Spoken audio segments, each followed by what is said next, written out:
Eis-me aqui outra vez diante de ti, para o meu coração, meu clamor.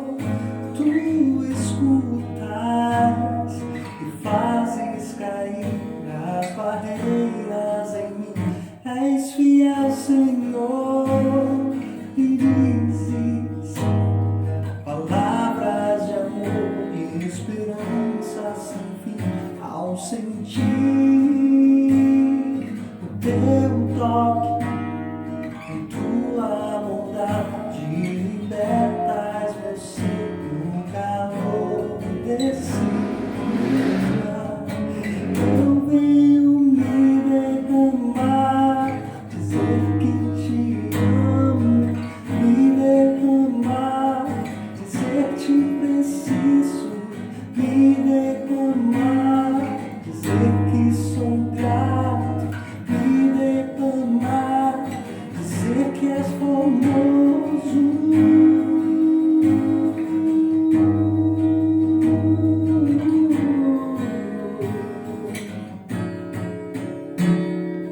Me derramar, dizer que te amo, me derramar, dizer te preciso, me derramar, dizer que sou grato, me derramar, dizer que és formoso.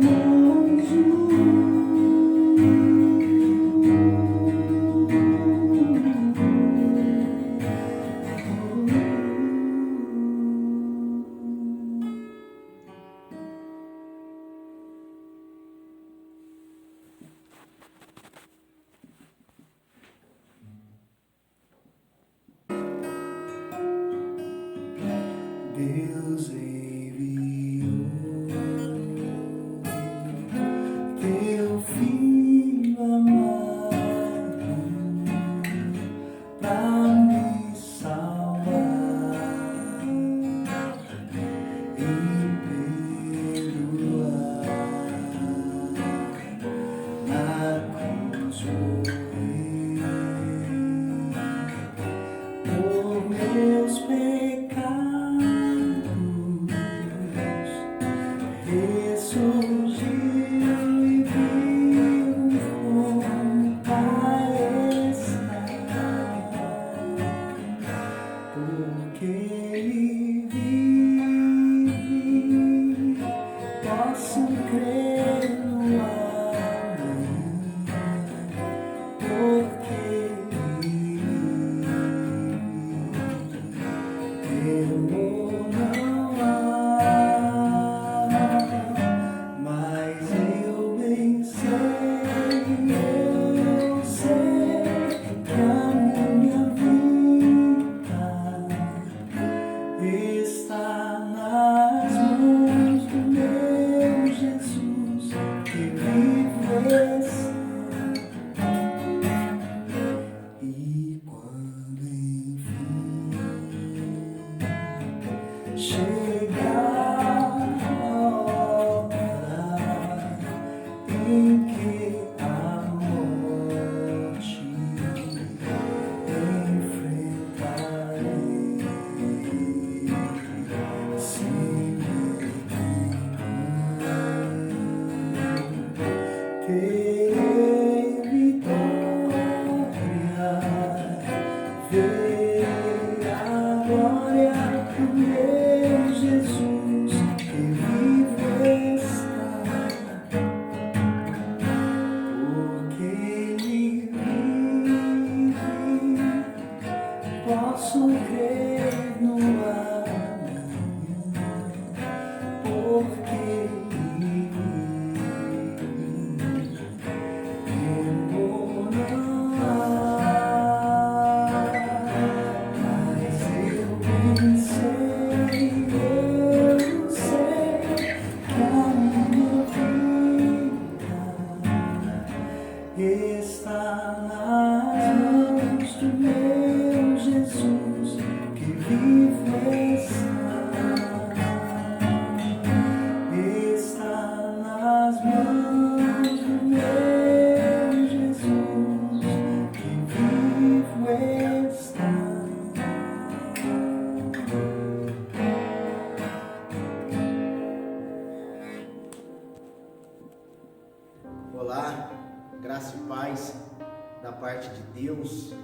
Senhor Jesus Cristo. Muito bom mais uma vez estarmos reunidos neste ambiente virtual com o propósito de celebrar ao Senhor das nossas vidas. Hoje, pela graça de Deus, nós estaremos concluindo nossa série sobre o Evangelho, a base da vida cristã. Eu gostaria desde já neste momento de lhe convidar para orarmos a Deus, pedindo para que o Senhor fale conosco mais uma vez, como Ele tem falado conosco em todos os nossos momentos de culto virtual. Feche teus olhos, vamos orar ao Senhor. Pai, em nome de Jesus, muito obrigado. Nós o agradecemos por nossa vida, obrigado por cuidar de nós, obrigado por nos permitir chegar até aqui. Obrigado, Pai. Obrigado por dar a nós esta oportunidade de sermos igreja, de celebrarmos ao Senhor, ainda que seja virtualmente. Peço a Deus em nome de Jesus, para que o Senhor fale conosco, nos ensine através da Tua palavra, nos oriente através dela, Pai, no nome de Jesus. Nos confronte através das Escrituras, para a honra e para a glória do Teu nome. Que durante esta série, como temos ouvido falar sobre o Evangelho, que possamos, ó Deus, no término desta série, refletir sobre a nossa vida, como temos vivido o Evangelho, como temos praticado o Evangelho. E no nome de Jesus, ó Pai, que nós tenhamos uma fé e que sejamos uma igreja muito mais fundamentada no Evangelho, para a honra e para a glória do Teu nome. Amém. Pois bem, hoje nós estaremos concluindo a nossa série. Nós já caminhamos bastante, né? Já pensamos sobre compreendendo o Evangelho à luz de Gálatas 1, dos 6 ao 10. Portanto, se você neste momento não se recorda deste sermão, é muito importante que você depois vá lá para este sermão, para este vídeo, e você o assista novamente. Pensamos também sobre os efeitos do Evangelho em nós, à luz de Filipenses 3, do 1 ao 11. Também é muito importante que, se você não se recorda neste momento, é importante que você vá lá e assista novamente. Pensamos sobre o Evangelho nos torna conscientes, à luz de Romanos 1, do 14 ao 17. E pensamos, no nosso último encontro, sobre o triunfo do Evangelho, à luz de Filipenses 1, do 12 ao 18. Hoje, nós vamos pensar sobre o Evangelho no centro da vida. E o que nós queremos dizer com o Evangelho no centro da vida? Queremos dizer que o Evangelho, e tão somente o Evangelho, deve nortear, deve conduzir toda a nossa forma de viver, os nossos relacionamentos, a nossa fé, a forma de sermos igreja, a forma de anunciarmos a Jesus. Tudo que viemos fazer tem que estar fundamentado no Evangelho. O Evangelho tem que estar no centro da nossa vida. A forma de eu trabalhar, de eu estudar, de eu me relacionar quanto marido, quanto esposa, quanto filho, pai, mãe, como cidadão, todas essas formas devem estar condicionadas ao Evangelho. O Evangelho tem que ser central na nossa vida. Por isso, eu gostaria que você abrisse a tua Bíblia na primeira carta de Paulo aos Coríntios, capítulo de número 9. E nós vamos refletir hoje do verso 15 até o verso de número 23. 1 Coríntios 9, do verso 15 ao verso 23.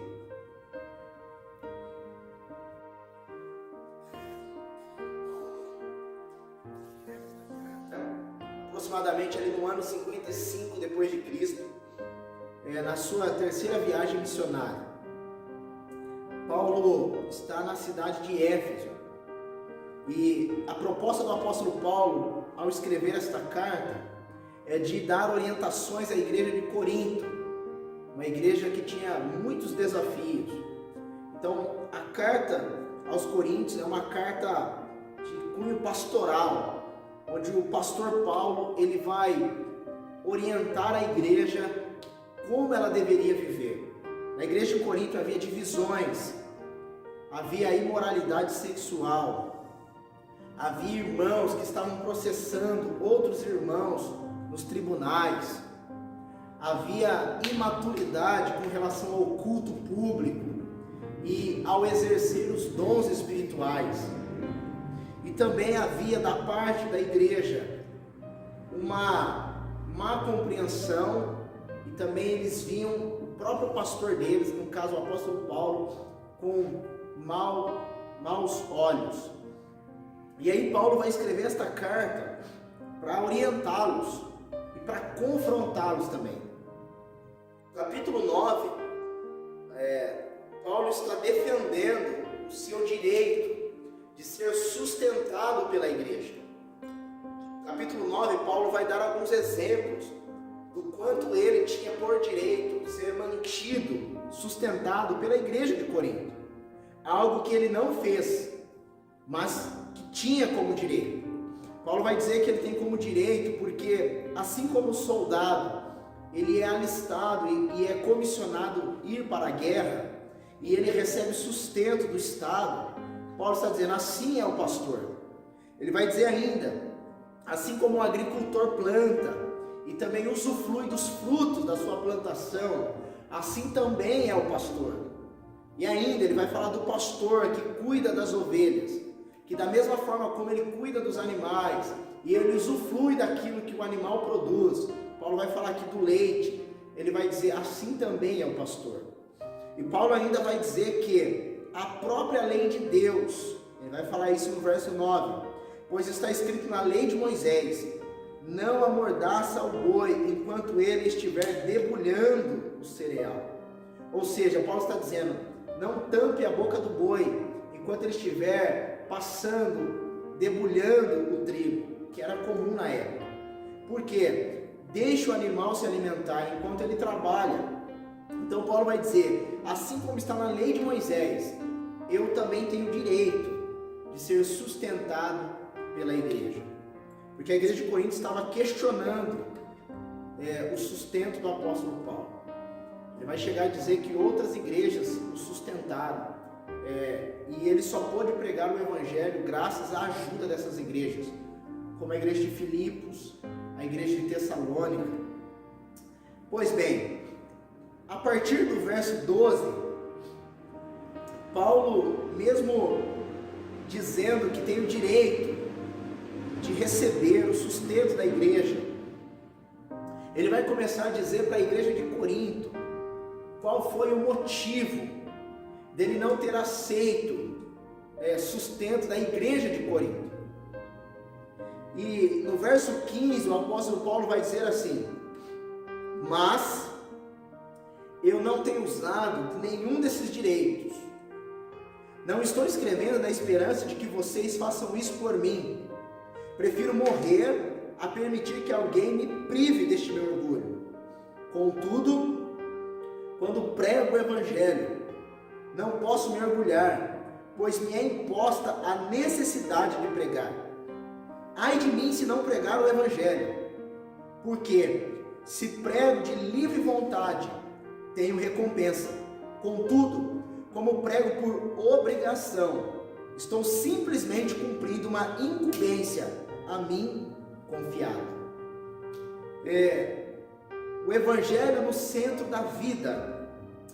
Primeiro princípio, o evangelho está no centro da vida de uma pessoa quando ela assume a responsabilidade na missão de pregar o evangelho. Paulo vai dizer que ele abriu mão do direito de ser sustentado pela igreja de Corinto, e ele não estava escrevendo com o propósito de receber o sustento daquela igreja. Paulo está dizendo, eu não estou dando a vocês uma indireta, para que a partir desta carta vocês passem agora a me sustentar. Não. Aliás, eu não quero nem me privar deste orgulho. Eu não quero que amanhã vocês fiquem jogando na minha cara que vocês me sustentaram. Pelo contrário, Paulo vai dizer, contudo, eu prego o evangelho. Eu não prego o evangelho por orgulho, mas eu prego o evangelho porque sobre mim foi imposta a necessidade de pregar.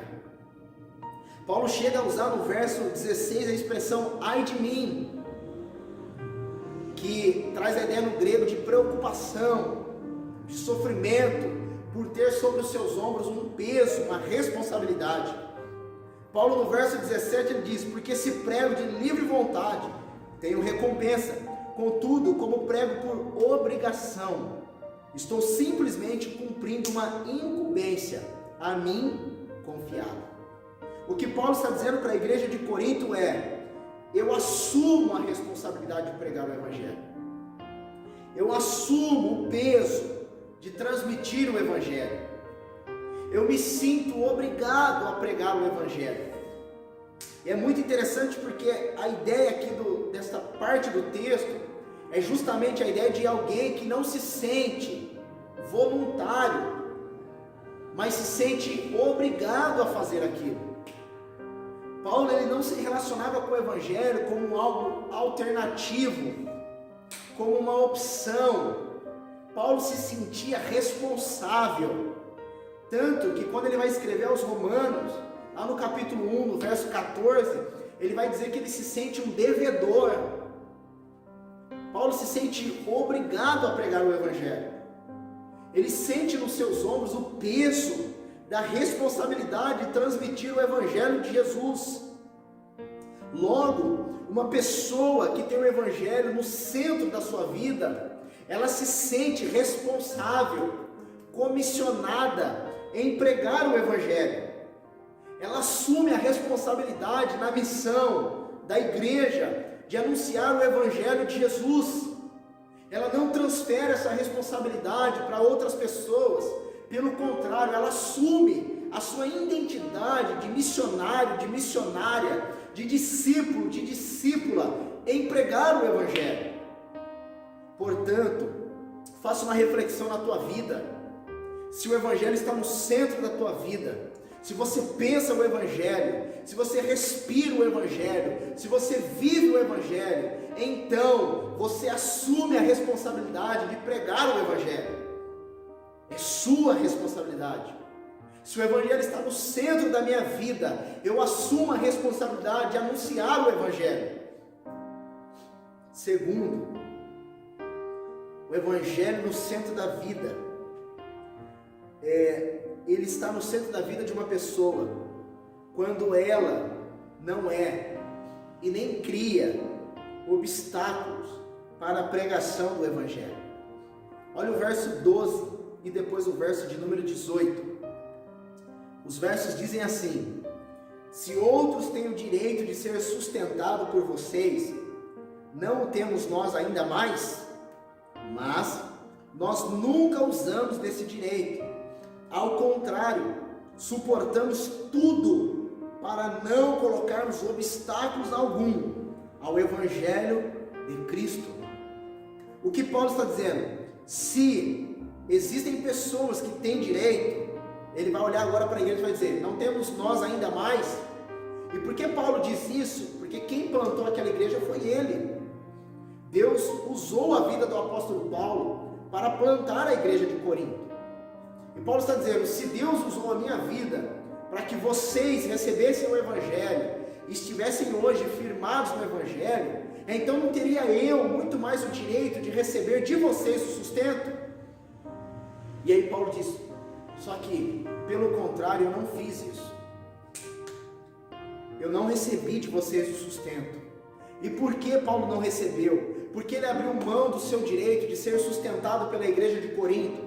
Ele vai dizer, para que esse direito dele não se tornasse um obstáculo para o evangelho. E a palavra obstáculo aí no grego traz a ideia de abrir uma fenda, de criar um obstáculo com o fim de fazer com que o outro não avance. O que Paulo está dizendo é, eu não quis que o meu direito se tornasse um obstáculo para que o evangelho não avançasse. Pelo contrário, eu abri mão do meu direito. Logo, o evangelho passou liberdade, livre. E agora olha o verso 18, Paulo diz assim: qual é, pois, a minha recompensa? Apenas esta, que, pregando o Evangelho, eu o apresente gratuitamente, não usando assim dos meus direitos ao pregá-lo. Paulo está dizendo, eu abro mão do meu direito, eu abro mão de ser sustentado por vocês, eu abro mão de receber ajuda de vocês, para o propósito de pregar o Evangelho. Ou seja, Paulo está dizendo, eu não quero ser um obstáculo na pregação do Evangelho, e também não quero criar um obstáculo na pregação do Evangelho. Uma pessoa que tem o Evangelho no centro da vida, ela não é uma pedra de tropeço para o Evangelho, ela não é um obstáculo na pregação do Evangelho, ela não é uma barreira para o avanço do Evangelho, porque ela pensa o Evangelho, ela vive o Evangelho, ela respira o Evangelho, tudo que ela faz pensando no Evangelho. Então, quando ela se depara com uma circunstância, uma situação, onde ela percebe que aquilo será uma barreira para o Evangelho, ela prefere abrir mão. Ela abre mão do orgulho, para que o Evangelho avance. Ela abre mão dos seus direitos, para que o Evangelho avance. Porque ela pensa, ela respira, ela vive o Evangelho. Ela dá bom testemunho para que o Evangelho avance. É isso que o apóstolo Paulo está dizendo.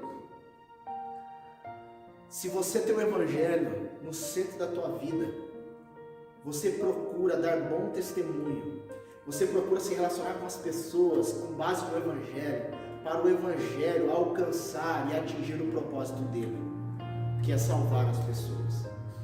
Se você tem o Evangelho no centro da tua vida, você é um bom vizinho, você é um bom funcionário, você é um bom aluno, você é um bom profissional, você é um bom membro, porque a tua intenção primária e única é ver o Evangelho avançando, é ver o Evangelho triunfando, é ver o Evangelho atingindo o seu propósito, que é salvar o pecador, porque você tem o Evangelho no centro da tua vida. Terceiro, o Evangelho no centro da vida. Quando eu sou um facilitador da pregação do Evangelho. Olha os versos 19 a 22. Porque, embora seja livre de todos, fiz-me escravo de todos, para ganhar o maior número possível de pessoas. Tornei-me judeu para os judeus, a fim de ganhar os judeus. Para os que estão debaixo da lei, tornei-me como se estivesse sujeito à lei, embora eu mesmo não esteja debaixo da lei, a fim de ganhar os que estão debaixo da lei. Para os que estão sem a lei, tornei-me como sem lei, embora não esteja livre da lei de Deus, e sim sobre a lei de Cristo, a fim de ganhar os que não têm a lei. Para com os fracos, tornei-me fraco, para ganhar os fracos. Tornei-me tudo para com todos, para que de alguma forma salvar alguns. Paulo tem o Evangelho no centro da vida dele. Portanto, ele é um facilitador da pregação do Evangelho. Paulo vai dizer que ele se fez judeu. Ele diz, tornei-me judeu para os judeus. Paulo, quando ele chega na cidade de Listra, e ele vai chamar Timóteo para o acompanhar nas suas viagens missionárias. E você sabe que Timóteo era filho de judia, de pai grego, e Timóteo não era circuncidado. Só que, para que Timóteo não fosse uma barreira na pregação do Evangelho, para que Timóteo não fosse um obstáculo na pregação do Evangelho, Paulo pede para Timóteo circuncidar. E Timóteo foi circuncidado, porque o que estava em xeque ali era o Evangelho, o avanço da obra missionária. Então Paulo fez-se de judeu para com os judeus, mas também Paulo vai dizer que ele fez-se livre para com os livres. Então, quando não houve a necessidade de circuncidar, como Tito, por exemplo, quando ele o leva no primeiro concílio lá em Jerusalém, E a discussão ali era sobre salvação, onde os judeus estavam alegando que para ser salvo deveria ser circuncidado. Paulo se posiciona dizendo que não, a salvação é pela fé, mediante a graça em Jesus. O que Paulo está dizendo é que, independente do público, quando não afetava a salvação, o conteúdo da mensagem, Paulo está dizendo, eu me tornei, eu facilitei o avanço do Evangelho. Podemos ver um exemplo claro disso, é quando ele chega em Atenas, e ele vai pregar o Evangelho para filósofos, epicureus e estoicos. Paulo não prega o Evangelho usando uma linguagem judaica, ele não prega o Evangelho ali falando de Abraão, de Davi, de Israel, mas Paulo prega o Evangelho ali falando do Deus Criador, fazendo uma ponte com o altar que havia ali no Areópago, escrito ao Deus desconhecido. Mas quando ele vai pregar o Evangelho para judeus, e nós vamos ver isso em Romanos 4, quando ele vai falar sobre justificação, ele fala de Abraão. O que Paulo está dizendo é que, se o Evangelho está no centro da minha vida, eu facilito a pregação, eu facilito o avanço do Evangelho, eu contextualizo a mensagem, sem ferir a mensagem, o conteúdo dela. É o que Jesus fazia. Jesus vai falar com a mulher samaritana, na beira de um poço, ele fala sobre verdades espirituais, e ele usa água. Jesus vai falar com pessoas, e ele vai falar, não são os sãos que precisam de médico, mas sim os doentes, e Jesus está falando ali de pecado. Jesus, ele transmitia o conteúdo de forma simples, para que todas as pessoas compreendessem, sem ferir, sem alterar o conteúdo da mensagem. Se você tem o Evangelho no centro da tua vida, você é um facilitador, você é uma pessoa que cria pontes para pregar o Evangelho, você é uma pessoa que se inclina para o outro, com o objetivo de anunciar o Evangelho, você é uma pessoa que procura relacionar-se com todos, para pregar o Evangelho. Você consegue comunicar o Evangelho de Jesus a todas as pessoas, porque você facilita, você não cria barreiras. Quarto, o Evangelho no centro da vida. O Evangelho é o centro da vida de uma pessoa quando esta pessoa compreende a proposta do Evangelho. Se você reparar do verso 19, e agora nós vamos até o verso 23, você vai perceber que a intenção do apóstolo Paulo é salvação, porque ele compreendeu que o Evangelho é o poder de Deus para a salvação. Então Paulo começa no verso 19 dizendo, porque embora seja livre de todos, ou seja, ele é livre em Jesus, ele tem o direito de ir e vir em Cristo, e ele vai dizer, fiz-me escravo de todos para ganhar salvação. Paulo está falando, o maior número possível de pessoas, tornei-me judeu para os judeus, e aí ele diz, a fim de ganhar os judeus, salvação dos judeus. No verso de número 21 ele vai dizer, para os que estão sem a lei, tornei-me como sem a lei, embora não esteja livre da lei de Deus, e sim sobre a lei de Cristo, a fim de ganhar salvação. Verso 22 ele diz, para com os fracos tornei-me fraco, para ganhar os fracos, salvação. E ele diz ainda, tornei-me tudo para com todos, para de alguma forma salvar alguns, salvação. E no verso 23 ele diz, faço tudo isso por causa do Evangelho, para ser co-participante dele. O que está na mente do apóstolo Paulo é a salvação das pessoas. O que está na mente do apóstolo Paulo é transmitir o Evangelho, é não ser uma barreira, é não criar barreira, é ser um facilitador para que o Evangelho avance e atinja os corações e a mente das pessoas, levando-as ao arrependimento e à salvação em Cristo Jesus. Então uma pessoa que tem o Evangelho no centro da vida, ela compreende a proposta do Evangelho. Se você pensa o Evangelho, se você vive o Evangelho, você está intrinsecamente preocupado com a salvação das pessoas. Tudo que você faz pensando na salvação delas. A forma como você vive, a forma como você se relaciona, as suas decisões, as suas escolhas são baseadas pensando primeiramente na salvação das pessoas. Agora, se o Evangelho é secundário na tua vida, você é aquela pessoa que faz as coisas e vive pensando em si mesmo. Paulo está dizendo para nós aqui que se o Evangelho está no centro da minha vida, eu penso na salvação, porque o Evangelho, Deus deu o Evangelho para a salvação do pecador. Eu queria, antes de irmos para o desafio, contar uma história que ocorreu no século XIX, entre um grupo cristão chamado Moravianos. Dois jovens de 20 anos ficaram sabendo que numa ilha na Índia, no leste da Índia, haviam ali 3.000 africanos vivendo como escravos. Esses dois jovens, movidos pelo Evangelho, com a intenção de anunciar o Evangelho a esses africanos, eles decidem contatar o senhor dos escravos, e eles conseguem. E eles pedem para o senhor dos escravos a autorização para que eles fossem até lá anunciar o Evangelho.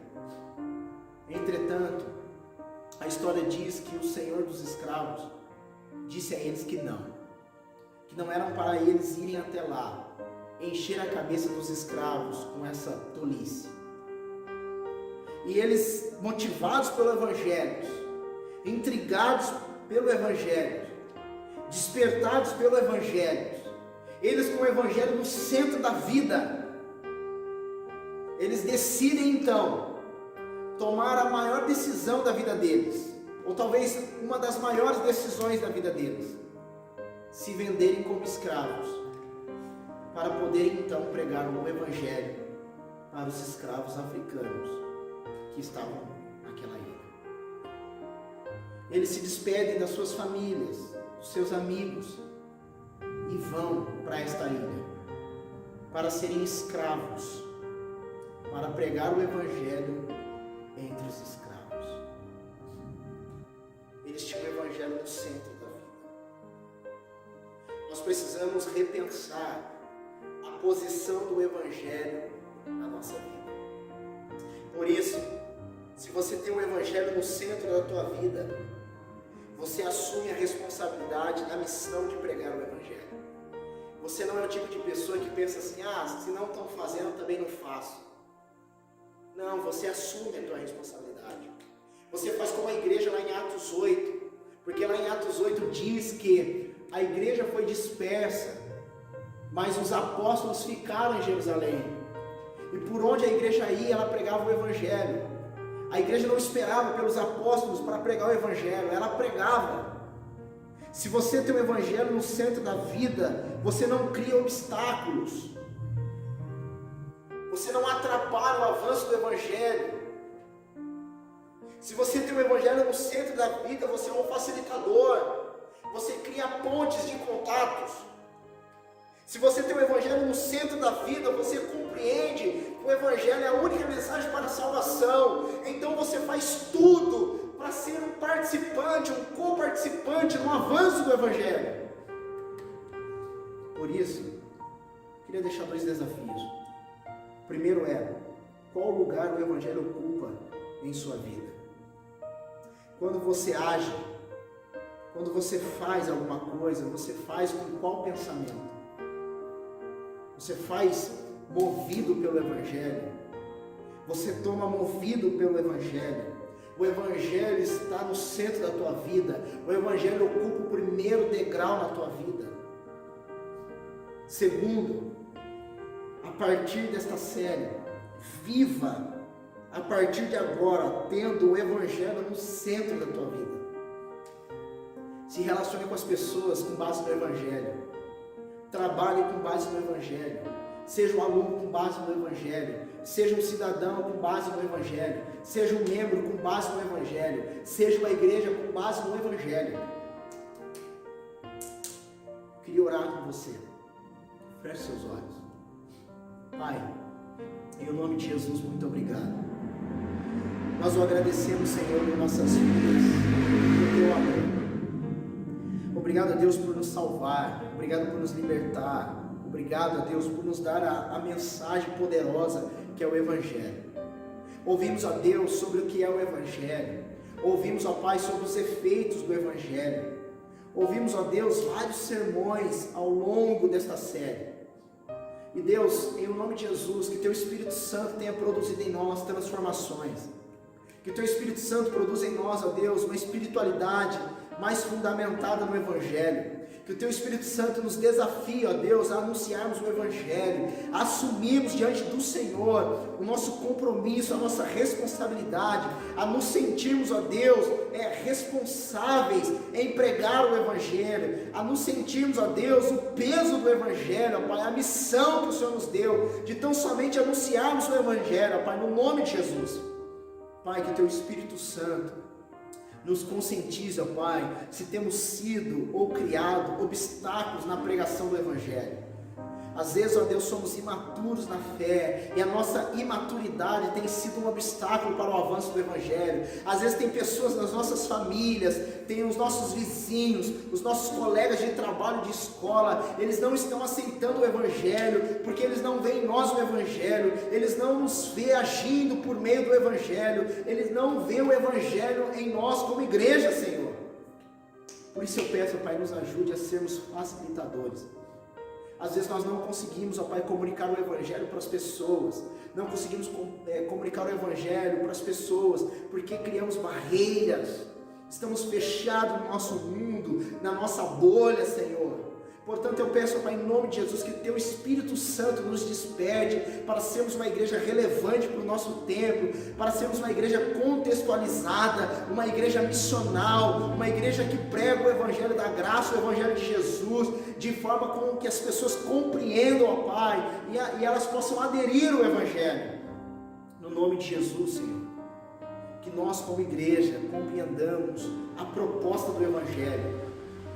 As pessoas estão morrendo e muitas delas já tivemos a oportunidade de anunciar o Evangelho a elas, mas por causa das nossas cegueiras, por causa do nosso humanismo, por causa da nossa imaturidade, muitas vezes nós afastamos essas pessoas de nós, e às vezes, muitas vezes achamos que esse afastamento se deu porque elas não querem, mas na verdade somos nós que estamos criando barreiras para que essas pessoas não alcancem, não cheguem ao Evangelho.